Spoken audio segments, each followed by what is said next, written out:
আমার ভীষণ পছন্দের চিকেন আইটেম হলো এই রান্না। ভাবলাম তোমাদের সাথে আজকে এটা শেয়ার করি। চিকেন কোরমা।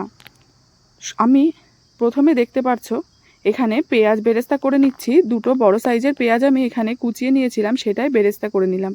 আর হ্যাঁ, বেরেস্তা করার সময় কিন্তু কোনো রকম নুন দিলে চলবে না। এবার আমি কড়াইতে হাফ কাপ তেল দিয়ে তার মধ্যে গোটা গরম মশলা আর দুটো তেজপাতা ফোড়ন দিয়ে নিয়েছি। একটা বড় সাইজের পেঁয়াজ আমি কুচিয়ে রেখেছিলাম, সেটা এখানে ভেজে নিচ্ছি। পেঁয়াজটা অর্ধেক ভাজা হয়ে গেলে একটা বড় সাইজের পেঁয়াজ আমি পেস্ট করে নিয়েছিলাম, সেটাও এর মধ্যে দিয়ে কিছুক্ষণ ভেজে নেব। এরপর পেঁয়াজটা ভাজা ভাজা হয়ে গেলে 1 চামচ মতো আমি এখানে নুন দিয়েছি। এরপর আমি এটাতে দেব 2 চামচ মতো রসুন বাটা আর 1.5 চামচ মতো আদা বাটা। রসুনের পরিমাণ থেকে কিন্তু আদার পরিমাণটা এখানে একটু কম হবে। দিয়ে মশলাগুলো মিডিয়াম ফ্লেমে কিছুক্ষণ ভেজে নিতে হবে।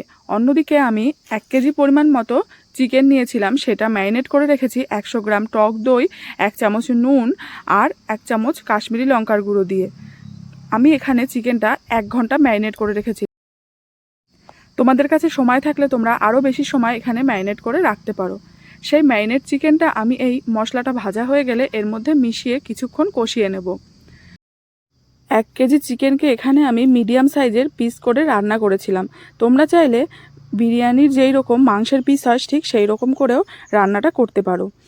এবার আমি এখানে ঝালের জন্য দেব 1 চামচ পরিমাণ মতো শুকনো লঙ্কার গুঁড়ো আর এখানে দেব 1 চামচ পরিমাণ মতো কাশ্মীরি লঙ্কার গুঁড়ো। এটা পুরোটাই কালারের জন্য, তোমরা যদি না দিতে চাও না দিতে পারো। এরপর দেব হাফ চামচ পরিমাণ মতো হলুদ দিয়ে মাংসের সাথে ভালোভাবে মশলাটা মিশিয়ে নেব। আর চিকেন কোরমা কিন্তু একটু সময়ের রান্না, এটা রান্নার জন্য একটু ধৈর্যের দরকার। চিকেন কোরমার অনেক রেসিপি আমি দেখেছি, কিন্তু আমি ঠিক এই পদ্ধতিতেই বাড়িতে চিকেন কোরমাটা বানিয়ে থাকি। তোমরা চাইলে আমার এই রান্নাটা দেখে স্টেপ বাই স্টেপ ফলো করে একবার বাড়িতে করে দেখতে পারো, খেতে কিন্তু দুর্দান্ত হয়। মাংসটা আমি কিছুক্ষণ কষিয়ে নিয়ে ঢেকে দিলাম। স্টিমটা কিন্তু কমিয়েই ঢাকবো। মাংস থেকে যখন খানিকটা জল বেরিয়ে আসবে তখন আমি এখানে 1 চামচ জিরে গুঁড়ো আর 1 চামচ ধনে গুঁড়ো দিয়েছি। দিয়ে ভালোভাবে আবারও মাংসর সাথে সব কিছু মশলা একসাথে কষিয়ে নিচ্ছি। আবারও চিকেনটা কিছুক্ষণের জন্য কষিয়ে নিয়ে একটু ঢেকে দেব। ঢাকনা খুললেই চিকেনটা থেকে যখন জল বেরিয়ে আসবে তখন মনে করব যে আমার চিকেনটা পুরোপুরি কষানো হয়ে গেছে। এরপর আমি অন্যদিকে 10-12টা কাজু জলে ভিজিয়ে ভালোভাবে পেস্ট করে নিয়েছিলাম, সেইটা এর মধ্যে দিয়ে দেব আর ভালোভাবে কাজুটা মাংসের সাথে মিশিয়ে নেব। আর হ্যাঁ, চিকেনটা রান্নার সময় কিন্তু গ্যাসের ফ্লেমটা সবসময় মিডিয়াম থেকে লোর দিকে রাখতে হবে, না হলে মশলার সাথে মাংসটা ভালোভাবে কষানো হবে না আর মশলাটা কিন্তু কড়াইতে লেগে যাবে, রান্নাটাও খেতে একটুও ভালো লাগবে না। এবার সব কিছু মেশানো হয়ে গেলে চিকেনটার মধ্যে আমি এখানে 2 কাপ পরিমাণ মতো দুধ দিয়ে নেব। এটা আমি সম্পূর্ণ গরুর দুধ ব্যবহার করেছি, তোমরা চাইলে অন্য কোনো দুধও দিতে পারো।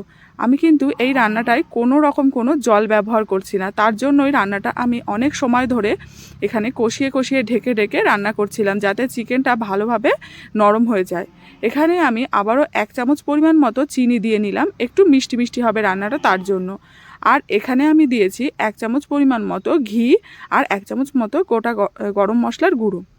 সেটা আমি এবার ঢাকা দিয়ে রেখেছি 5 মিনিটের জন্য ভালোভাবে মাংসটা নরম হওয়ার জন্য।